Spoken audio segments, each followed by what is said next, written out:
You never know how bad you miss it until you don't have it, right?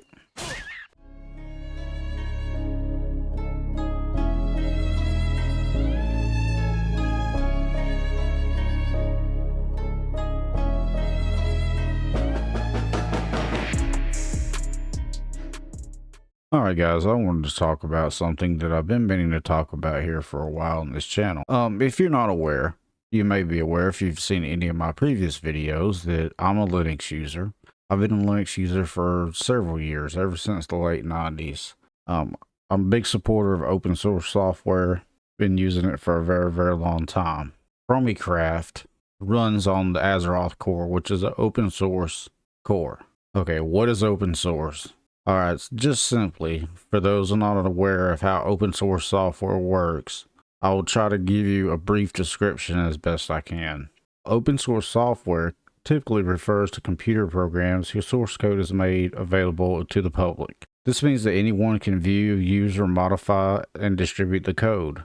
The openness of open source encourages collaboration, allowing a global community to contribute to the development and improve the software. Open source software is typically licensed to ensure that it remains open and that any modifications or enhancements are also shared with the community. Basically, if there's an application that's open source and you have a use case or you have preferences and you need to modify that to suit your needs, you're free to do so. You can submit your changes back to the main project, or you can fork that project, which means take your changes, do a fork, repackage and redistribute your version, the added codecs, lenses, whatever the case may be, UI changes. So it's community driven, and that's just, I'm sure there's people that can explain it way better than I can, but that's just, how it works generally.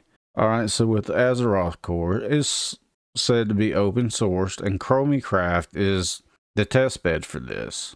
All the changes and bug fixes and stuff like that in an open source case, the work being done on it should be also made available to the public. So let's see if that's the case.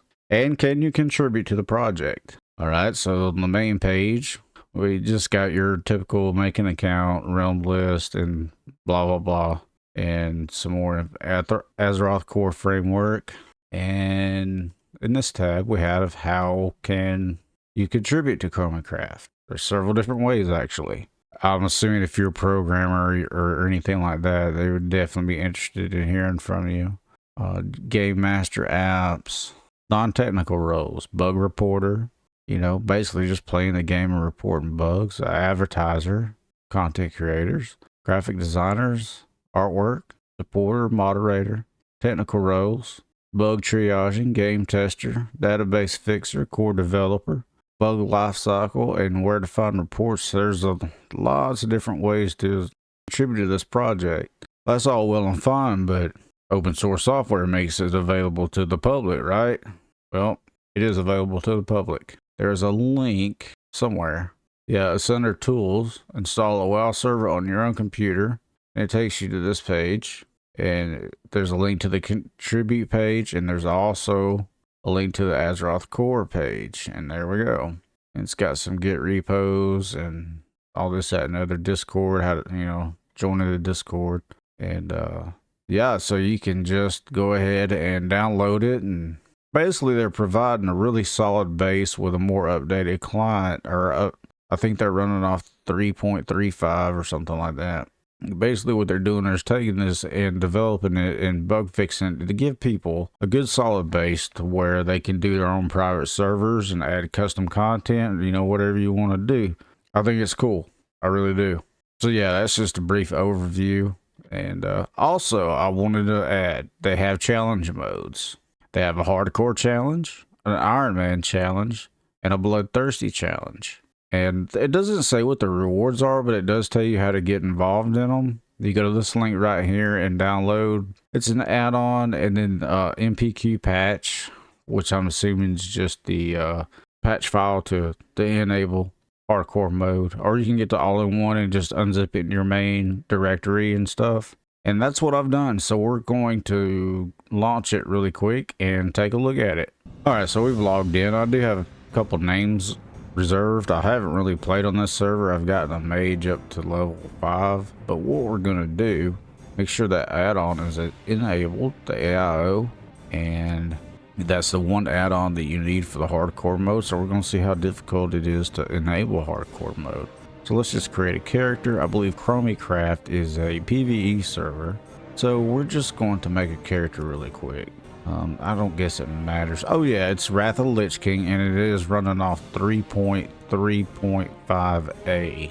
I believe that's what it said. We're just gonna make just any character, and let's see. All right, add-ons enabled. Yep, let's go. We're just gonna skip through the intro. And I'll just say this about the client, considering it does run on something more updated client than what I'm used to, I don't have to do any fixes or download any additional files in order to get this right here. 1440p with 144 hertz monitor, that's what I've got. Yep, you guys saw I just had the one add-on, and instantly it just feels so much better. And I'm not gonna really throw anybody under the bus, but the server I was playing on, I mean, I still have characters there. I'm not trying to say it past tense. You have to jump through a lot of hoops to get that 1.12 client to run decently on modern hardware. It's really a pain in the butt, but this is like, yeah, awesome. So what it's not clear on is how to activate the hardcore challenge. So I'm going to show you guys how to do that. So once you've downloaded the mod, I suggest just getting the all-in-one and extracting it. What you're going to do in the starting zone, there's going to be a banner here. It's the challenge banner, and you just click it, and there we go. There's the challenge modes. We got the hardcore challenge. In this mode, your demise will bring a permanent end to your adventure. Death equals delete. You know, that's how it works. If you have what it takes and progress to the maximum level without dying, you will find unique rewards and eternal glory at the end of this challenge. No idea what the rewards are, guys. It doesn't list them on the web page. I even did a search and couldn't find anything on Reddit or anything. You got the Iron Man. In this mode, you cannot use talents and are allowed to equip only poor and common equipment. Armed only with nerves of steel and unshakable resolve, reach the maximum level to attain unique rewards and eternal glory. That one really sounds hard, but I'm assuming you can die on that one. I don't know, not really clear. And the bloodthirsty challenge, in this mode you can only gain experience by defeating creatures. Make it to max level in a brutal and restless fashion in order to find unique rewards and eternal glory. So I'm guessing no quest reward, probably no rested either. That's crazy, but I might be interested in doing one of these just to see what the rewards are. That is quite the grind though, because I think this is a progressive server. I think they're on Wrath. What was the level cap for Wrath? 70, 80, something like that. But yeah, the client feels buttery smooth. Now the big question is, one of my pet peeves, or one of the major struggles that I had with freaking the 1.12 client is macros. Even with a macro add-on is a pain in the butt. So that's something I might have to look into in another video, because I don't know any off the top of my head for Warrior. I've never played Warrior. Yeah, so it's already got the built-in quest tracker. It's been so long since I played Wrath of the Lich King. I played it actually when it launched for the first time back in the when it was a new expansion. So yeah, but instantly this client feels really good. Now, I don't know anything about actually played on the server, guys. I mean, I don't know how the pop is. Let's do a quick who. I'm sure that a lot of people aren't. Well, it's 430 people online. I don't know if that's, well, no, it's showing horde. Yeah, so that's total. I mean, it is what it is. But I can tell you this much, I really appreciate the work that they're putting into it and making that work available for other people. I think that's pretty awesome. Usually with open source software, it's typically the people behind it or start a project are extremely passionate, and they put a really lot of work into it. Usually it's people that really care about certain community, and I can't say for sure because I'm not affiliated with these people in any way. I'm just an outsider looking in, you know, a casual observer, but I like what I see so far, and the client feels really good. Actually, I may play on here this weekend.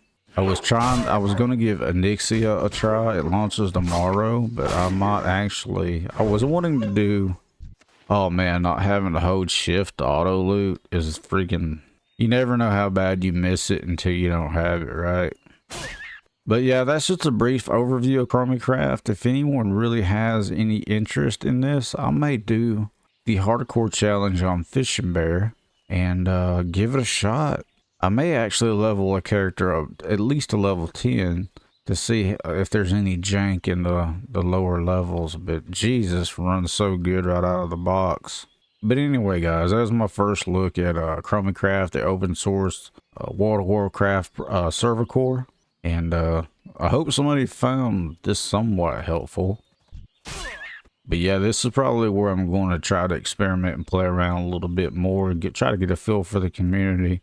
I'm totally okay with a smaller community as long as they're, you know, a friendly, welcoming community. But I can do what I do with Fishing Bear on any server. But actually, now that I think about it, that would actually give me a lot more places to fish and explore with him too. Oh, that's something I really need to consider. Do I want to be just confined to Azeroth, or do I want to be able to go to, yeah, more content, more waters, more places to fish? That's something I need to think about. Anywho, thanks for watching, guys. I'll see you on the next one.